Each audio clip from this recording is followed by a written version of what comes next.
आज से हम समाजशास्त्र विषय के अंतर्गत दूसरी पाठ्य पुस्तक भारत में सामाजिक परिवर्तन में विकास शुरू करेंगे। आज के इस सत्र में हम अध्याय 1 के अंतर्गत भारत में संरचनात्मक परिवर्तन, उनके कारणों और प्रकारों की चर्चा करेंगे। बच्चों, वर्तमान को समझने के लिए यह जरूरी है कि उसके अतीत के कुछ पक्षों की भी जानकारी हो। अतीत का यह ज्ञान किसी भी व्यक्ति या समूह या फिर देश को जानना आवश्यक है। भारत का इतिहास काफी समृद्ध एवं विस्तृत है। भारत के अतीत की जानकारी प्राचीन एवं मध्यकालीन भारत को जानने से मिलती है, जबकि आधुनिक भारत को समझने के लिए जरूरी है कि भारत के औपनिवेशिक अनुभवों को हम जानें। भारत में आधुनिक विचार एवं संस्थाओं की शुरुआत औपनिवेशिकता की देन है।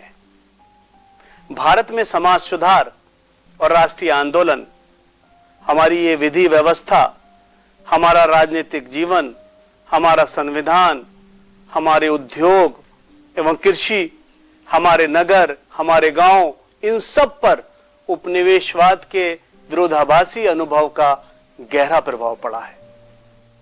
उपनिवेशवाद के साथ हमारे इन विरोधाभासी संबंधों का प्रभाव आधुनिकता पर भी पड़ा है। ऐसे अनेक उदाहरण हम अपने आप जीवन में पाते हैं। हमारे देश में स्थापित संसदीय विधि और शिक्षा व्यवस्था ब्रिटिश प्रारूप पर आधारित है।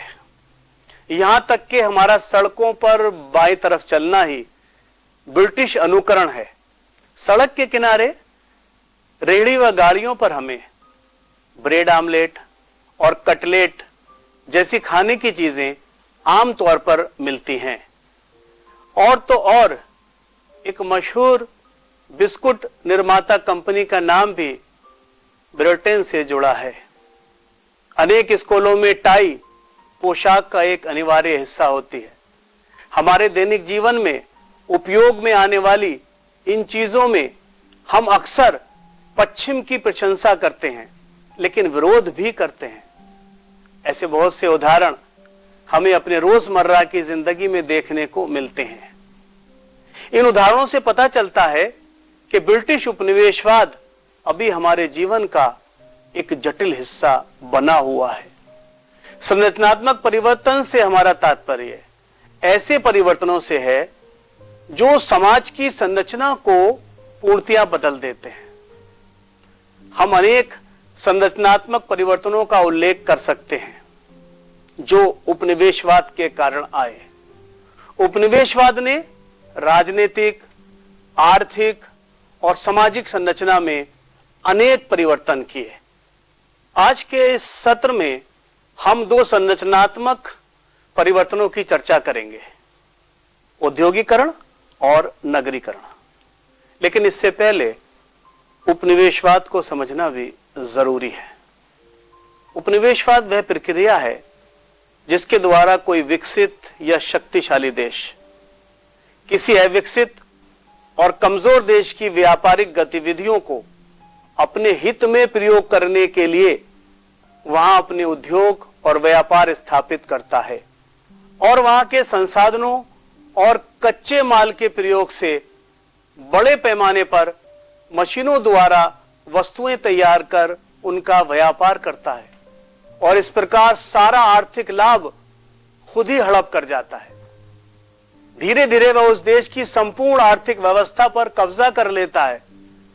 इस तरह एक स्तर पर एक देश के द्वारा दूसरे देश पर शासन को उपनिवेशवाद कहा जाता है।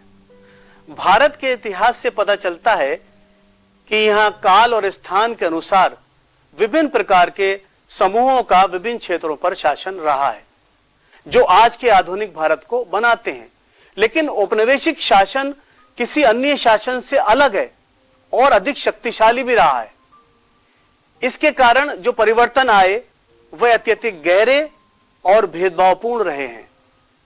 इतिहास ऐसे उदाहरणों से भरा पड़ा है जिसमें दूसरे देश के क्षेत्रों पर कब्जा करके राजनीतिक क्षेत्र का विस्तार किया गया। ऐसे अनगिनत उदाहरण हैं जिनमें कमजोर लोगों पर शक्तिशाली लोगों ने शासन किया।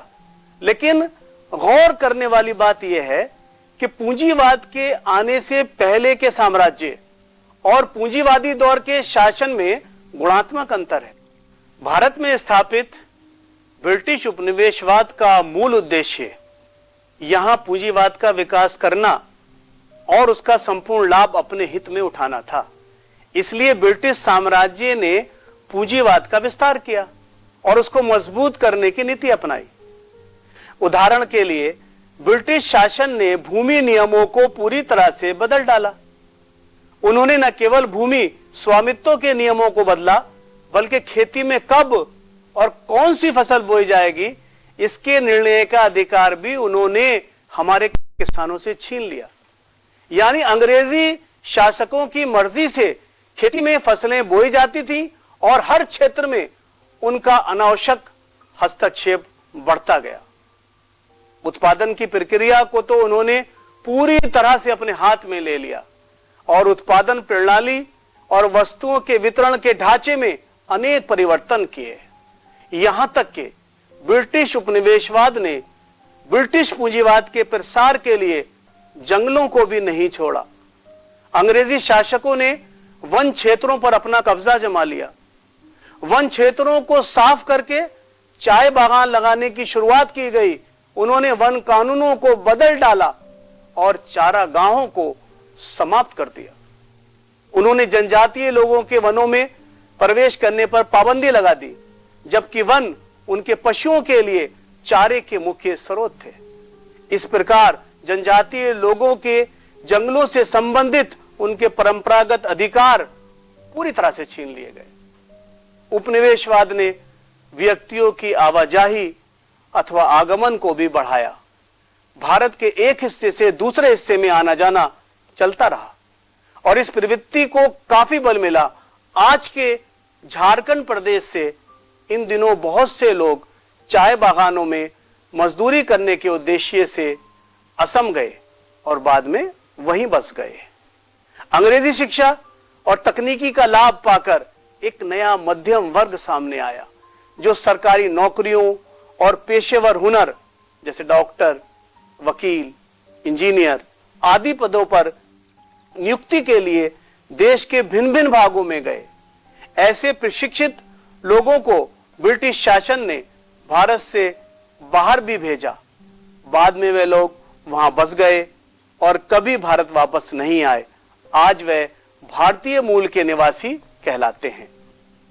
दुनिया के अनेक देशों में भारतीय मूल के लोग पाए जाते हैं जो भारत के उपनिवेशवादी शासन के दौरान इस देश में पहुंचे थे। ब्रिटिश शासकों ने अपने राजकाज को सुचारू रूप से चलाने के लिए भारतीय जनजीवन के लगभग हर क्षेत्र में दखल दिया, चाहे वह सामाजिक नियंत्रण के कानून हो या सांस्कृतिक गतिविधियां। कहने का मतलब यह है कि उपनिवेशवाद के दौरान बड़े पैमाने पर सामाजिक और आर्थिक परिवर्तन हुए। इनमें से कुछ परिवर्तन तो अपने आप ही हो गए, जबकि अनेक परिवर्तन सुनियोजित तरीके से किए गए। जैसा कि हम पाते हैं कि पश्चिमी शिक्षा पद्धति को भारत में इस उद्देश्य से लाया गया था कि उसे भारतीयों का एक ऐसा वर्ग तैयार हो जो ब्रिटिश उपनिवेशवाद को बनाए रखने में सहयोगी हो। लेकिन हम यह भी पाते हैं कि यही पश्चिमी शिक्षा पद्धति राष्ट्रीय चेतना और उपनिवेश विरोधी चेतना का माध्यम बन गई। भारत में उपनिवेशवाद के आगमन से भारतीय अर्थव्यवस्था में जहां एक और भारी उफान आया जो उत्पादन, व्यापार और कृषि को तितर बितर करने का कारण बना, वहीं दूसरी ओर इस अवधि के दौरान भारत विश्व की पूंजीवादी अर्थव्यवस्था से जुड़ने लगा। इस प्रक्रिया से सबसे अधिक लाभ इंग्लैंड में स्थापित उद्योगों को पहुंचा, क्योंकि उपनिवेशवाद की स्थापना के बाद भारत कच्चे माल का मुख्य केंद्र बन गया। साथ ही साथ निर्मित वस्तुओं का एक बड़ा उपभोक्ता भी भारत बन गया। इसके परिणाम स्वरूप भारत में नए बाजारों का खुलना शुरू हुआ। पूंजीवाद के फैलाव के कारण बड़े पैमाने पर उत्पादन करने के लिए बड़े बड़े कारखाने लगाए गए, जिसमें विज्ञान और तकनीक में वृद्धि हुई, मगर इस उत्पादन बढ़ाव की प्रतिस्पर्धा ने स्वदेशी उद्योगों और कृषि को भारी नुकसान पहुंचाया। भारतीय उद्योग धंधे समाप्त होने लगे। पूंजीवाद एक गतिशील प्रक्रिया है, इसमें विस्तार और परिवर्तन की क्षमता है।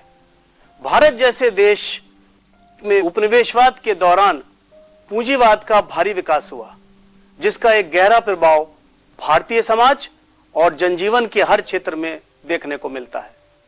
यदि पूंजीवाद एक शक्तिशाली आर्थिक व्यवस्था है, तो राष्ट्र राज्य एक राजनीतिक आवश्यकता है। आज ये बड़ा स्वाभाविक लगता है कि हम सब राष्ट्र राज्य में रहते हैं और हमें राष्ट्रीयता यानी राष्ट्र की नागरिकता स्वाभाविक रूप से प्राप्त है। पहले अंतर्राष्ट्रीय आवागमन के लिए किसी पासपोर्ट का चलन नहीं था। कुछ क्षेत्रों के लोगों के पास ये उपलब्ध था। समाज का संगठन पहले इन आधारों पर नहीं होता था। राष्ट्र राज्य एक विशेष प्रकार के राज्य के लिए उपयोगी है, जो कि आधुनिक समाज का लक्षण है। राष्ट्रवादी सिद्धांत के अनुसार किसी विशेष क्षेत्र में लोगों के समूह को स्वतंत्रता और संप्रभुता प्राप्त होती है और उन्हें अधिकार प्राप्त होता है कि वे अपनी स्वतंत्रता और संप्रभुता का अपनी मर्जी के अनुसार इस्तेमाल कर सकें। ये प्रजातांत्रिक व्यवस्था का एक महत्वपूर्ण हिस्सा है। लेकिन यहां आपको यह बात आवश्यक विचलित करेगी कि उपनिवेशवाद के चलन और राष्ट्रवाद के सिद्धांत तथा प्रजातांत्रिक अधिकारों में काफी विरोधाभास है। उपनिवेशवाद का मतलब विदेशी शासन है, जबकि इसके विपरीत राष्ट्रवाद किसी भी विदेशी शासन से आजादी का नाम है और हम अंग्रेजों से राजनीतिक एवं आर्थिक स्वाधीनता के लिए लड़े।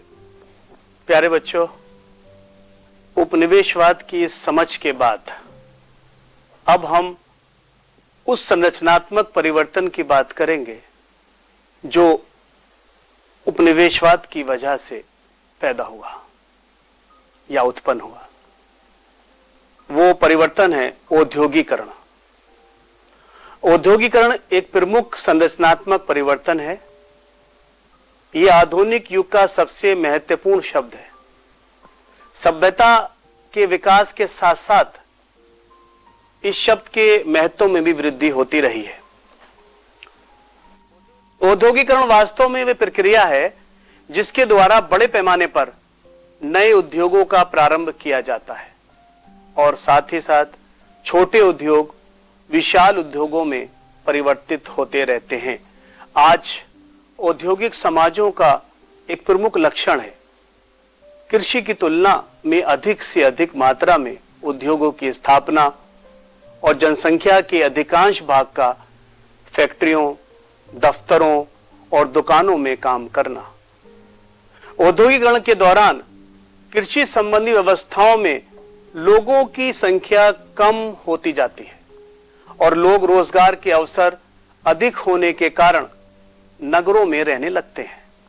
इस तरह हम नगरीकरण को औद्योगिकरण से जोड़कर देखते हैं। ये दोनों एक साथ होने वाली प्रक्रियाएं हैं, लेकिन हमेशा ऐसा नहीं होता। उदाहरण के लिए ब्रिटेन का जो औद्योगिकरण है उसमें गुजरने वाला वो पहला समाज था जो सबसे पहले ग्रामीण से बदलकर नगरीय समाज बना। लेकिन यहां एक मजेदार बात यह है कि ब्रिटिश औद्योगिकरण का उल्टा प्रभाव भारत में औद्योगिक क्षरण के रूप में पड़ा, यानी डी इंडस्ट्रियलाइजेशन हुआ भारत में, जिससे कुछ क्षेत्रों में पहले से स्थापित छोटे उद्योग और भारी उद्योग बहुत नुकसान में रहे और पुरानी नगरीय केंद्रीय व्यवस्था जो है वो बिखरने लगी। एक तरफ जहां औद्योगिकरण के परिणाम स्वरूप इंग्लैंड में उत्पादन के क्षेत्र में एक उफान आया, वहीं भारत में परंपरागत तौर से हाथों से चलाए जाने वाली छोटी मशीनों से निर्मित सूती और सिल्की कपड़ों के निर्यात में भारी गिरावट आई। क्योंकि भारतीय निर्यातक मैनचेस्टर की जो प्रतियोगिता थी उसका मुकाबला नहीं कर सकते थे। बड़ी और बिजली से चलने वाली मशीनों द्वारा निर्मित कपड़ों से वह प्रतिस्पर्धा में बिछड़ गए। इतना ही नहीं, इस अवधि में सूरत और त्रिचनापल्ली, जो कि सूती और रेशमी कपड़ों के प्रमुख उत्पादक केंद्र थे, पिछड़ने लगे, जबकि मुंबई और मद्रास जैसे नगरों के औद्योगिक क्षेत्र में बदल जाने से उनका आधुनिकीकरण और विकास हुआ।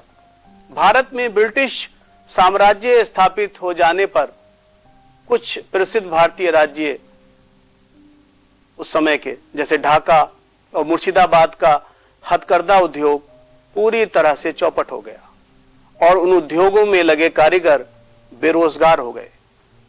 19वीं शताब्दी की समाप्ति के बाद भारत में मशीनी युग का प्रारंभ हुआ। जगह जगह भारी उद्योग स्थापित हुए। जहां जहां बड़े उद्योग स्थापित हुए वहां नगर बन गए और धीरे धीरे कुशल और अकुशल, स्किल्ड और अनस्किल्ड दोनों तरह के मजदूर वहां आकर बसने लगे और नगरों की जनसंख्या तेजी से बढ़ने लगी। इसके अंतर्गत हम देखते हैं कि नगरीकरण ने किस प्रकार संरचनात्मक परिवर्तन को जो है वो जन्म दिया। रोजगार और आधुनिक जीवन शैली की तलाश में लोगों का अपने गांव से शहरों की तरफ पलायन शहरीकरण या नगरीकरण कहलाता है।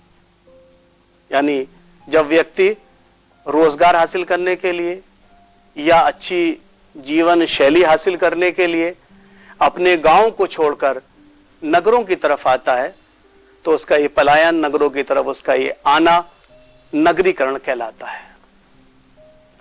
और ये उपनिवेशवाद के बाद होने वाला दूसरा संरचनात्मक परिवर्तन था। नगरीकरण की प्रक्रिया औद्योगिकरण की प्रक्रिया से जुड़ी हुई है। हमने पहले भी चर्चा की थी कि नगरीकरण की प्रक्रिया और औद्योगिकरण की प्रक्रिया दोनों साथ साथ चलती हैं, दोनों साथ साथ जुड़ी हुई हैं। समाजशास्त्रीय दृष्टिकोण से नगरीकरण का तात्पर्य सामाजिक परिवर्तन की उस प्रक्रिया से है जिसके द्वारा ग्रामीण जनसंख्या शहरी लोगों के विचारों और मूल्यों को अपनाती है। नगरीकरण शब्द नगर से बना है। यह शब्द उस प्रक्रिया की ओर संकेत करता है जिसके माध्यम से नगरों का निर्माण होता है। आधुनिक युग में नगरीकरण को सबसे अधिक महत्व दिया जा रहा है। विश्व के अन्य भागों की तुलना में भारत में नगरीकरण की प्रक्रिया अत्यंत धीमी है। भारत में नगरीकरण की प्रक्रिया धीमी होने का मुख्य कारण भारत में औद्योगिक प्रगति की धीमी रफ्तार है। इंग्लैंड में औद्योगिकरण के प्रभाव से ज्यादातर लोग नगरों में आए, लेकिन इसके विपरीत भारत में औद्योगिकरण के प्रारंभिक समय में ज्यादातर लोगों को कृषि की ओर वापस जाना पड़ा। ऐसा भारतीय जनगणना की एक रिपोर्ट है उससे साबित हो रहा है। नगर किसी भी देश की आर्थिक व्यवस्था का मुख्य केंद्र होते हैं। हमारे तटीय नगर मुंबई, कोलकाता और चेन्नई भारत की व्यापार की आधारशिला है। मुंबई भारत की कमर्शियल कैपिटल कहलाती है। इन्हीं केंद्रों से भारत में उत्पादित वस्तुओं का निर्यात होता है तथा विदेशों में निर्मित वस्तुओं का आयात भी होता है। औपनिवेशिक शासन के दौरान ब्रिटिश भारत में प्रमुख रूप से इन्हीं व्यापारिक केंद्रों की स्थापना की गई जो आज भारत के बड़े महानगर हैं। औपनिवेशिक काल के नगरीकरण में पुराने शहरों का अस्तित्व कमजोर होता गया और उनकी जगह पर नए उपनिवेशिक शहरों का जन्म और विकास हुआ। कोलकाता ऐसा पहला नगर था। सन 1690 में एक अंग्रेज व्यापारी जिसका नाम जॉब चॉर्नोक था, उसने हुगली नदी के तट से लगे 3 गांव कोलिकाता, गोविंदपुर और सुतानुती को पट्टे पर लिया। उसका उद्देश्य इन तीनों गांवों में व्यापार के अड्डे बनाना था। हुगली नदी के किनारे ही सन 1698 में एक फोर्ट विलियम की स्थापना रक्षा और सैन्य बल के गठन के उद्देश्य से हुई। फोर्ट और उसके आसपास का खुला क्षेत्र, जिसे उस समय मैदान कहते थे, कोलकाता नगर का केंद्र बना।